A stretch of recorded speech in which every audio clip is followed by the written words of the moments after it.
Assalamualaikum warahmatullahi wabarakatuh. Ketemu lagi dengan saya Ibu Nur Wahidah.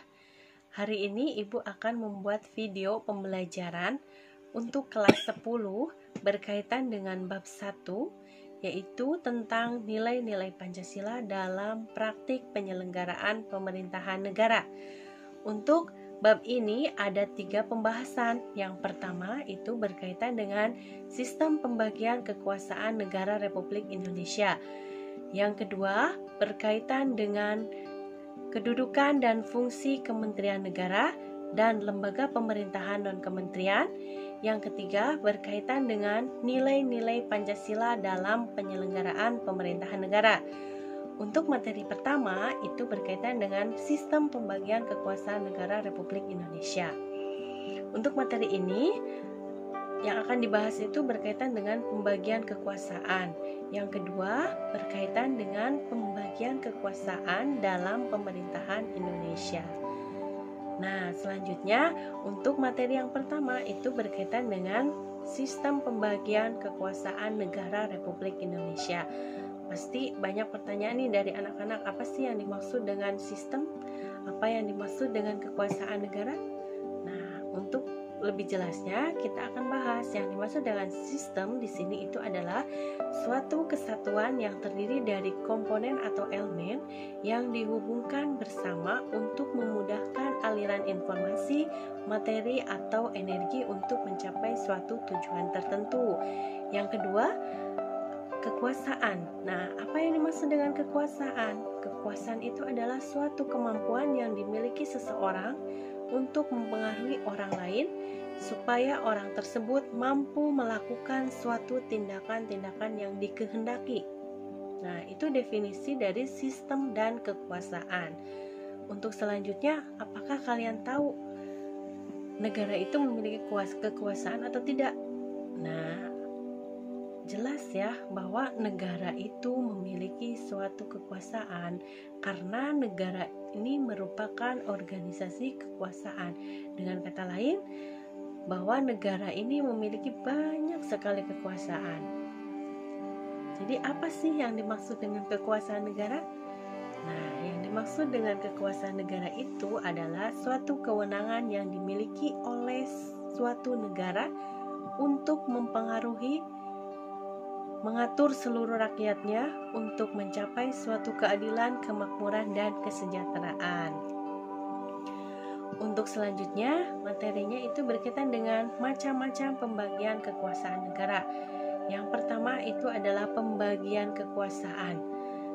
Pembagian kekuasaan menurut John Locke itu terdiri dari 3 kekuasaan. Yang pertama yaitu kekuasaan legislatif, eksekutif, dan federatif. Yang kedua, menurut Montesquieu. Apa saja pendapat menurut Montesquieu? Ini ada 3 kekuasaan, yaitu ada legislatif, eksekutif, dan yudikatif.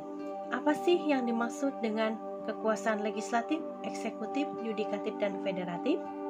Kalian tahu? Nah, yang dimaksud dengan kekuasaan legislatif yaitu adalah kekuasaan untuk membentuk undang-undang. Yang kedua, kekuasaan eksekutif, yaitu kekuasaan untuk melaksanakan undang-undang. Yang ketiga, kekuasaan yudikatif, yaitu kekuasaan untuk mempertahankan undang-undang dan mengadili pelanggaran undang-undang. Yang keempat, yaitu adalah kekuasaan federatif, yaitu kekuasaan untuk melaksanakan hubungan luar negeri. Ya, seperti yang sudah dijelaskan tadi bahwa pendapat Montesquieu ini adalah penyempurnaan dari pendapat John Locke, di mana kekuasaan federatif oleh Montesquieu ini dimasukkan ke dalam kekuasaan eksekutif. Fungsinya yaitu untuk mengadili, dijadikan kekuasaan yang berdiri sendiri, ya. Jadi, kekuasaan tersebut dilaksanakan oleh lembaga-lembaga yang sifatnya terpisah. Kemudian menurut Montesquieu ini, kekuasaannya disebut dengan trias politica. Nah, kalian tahu apa itu trias politica? Ya, bagaimana sih konsep trias politica yang ada di Indonesia? Tadi udah dijelaskan bahwa menurut Montesquieu, kekuasaan negara di Indonesia itu terbagi menjadi tiga. Yang pertama itu adalah kekuasaan legislatif, yaitu kekuasaan untuk membentuk undang-undang. Ada siapa saja lembaganya? Yang pertama itu adalah MPR. Ada lagi? Yaitu adalah DPR. Itu ya. Jadi lembaga legislatif itu di dalamnya ada MPR dan DPR. Yang kedua itu ada lembaga eksekutif, yaitu lembaga untuk melaksanakan undang-undang. Ada siapa saja lembaganya? Yaitu ada presiden dan wakil presiden, serta di dalamnya itu juga ada lembaga kementerian dan lembaga non-kementerian. Yang terakhir itu ada kekuasaan yudikatif. Nah, kekuasaan yudikatif di sini adalah tugasnya untuk mempertahankan undang-undang dan mengadili pelanggaran undang-undang. Ada siapa saja lembaganya? Ya, di sini ada Mahkamah Agung, Mahkamah Konstitusi, dan Komisi Yudisial. Nah, bagaimana sih konsep pemisahan kekuasaan dan pembagian kekuasaan? Kalian tahu nggak? Apa sih sebenarnya konsep pemisahan dan pembagian kekuasaan? Nah, di sini ada menurut Kusnardi dan Ibrahim menyatakan bahwa istilah pemisahan kekuasaan dan pembagian kekuasaan ini merupakan dua istilah yang memiliki pengertian yang berbeda antara yang satu dengan yang lainnya. Ya, jadi pemisahan kekuasaan di sini itu berarti kekuasaan negara itu terpisah-pisah dalam beberapa bagian, baik mengenai organ maupun fungsinya. Ya, dengan kata lain bahwa lembaga pemegang kekuasaan negara itu meliputi legislatif, eksekutif, dan yudikatif. Merupakan lembaga yang terpisah antara satu dengan yang lainnya, yang sifatnya berdiri sendiri tanpa memerlukan koordinasi dan kerja sama. Jadi setiap lembaganya itu menjalankan fungsinya masing-masing. Untuk yang kedua, bagaimana sih konsep kekuasaan yang dianut di Indonesia? Maksudnya di sini adalah konsep pembagian kekuasaannya ya.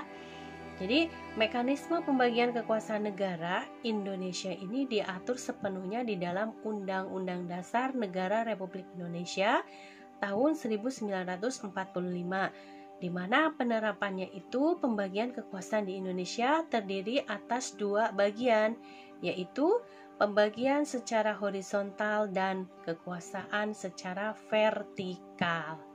Ya, untuk selanjutnya kita akan membahas tentang pembagian kekuasaan dalam pemerintahan Indonesia. Yang pertama itu adalah pembagian kekuasaan secara horizontal. Yang kedua adalah pembagian kekuasaan secara vertikal. Selanjutnya yang pertama itu adalah pembagian kekuasaan secara horizontal.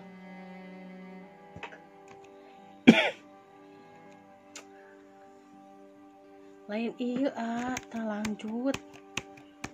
Sudah gitu ini hiji ya. Ya udah langsung ke sini. Sok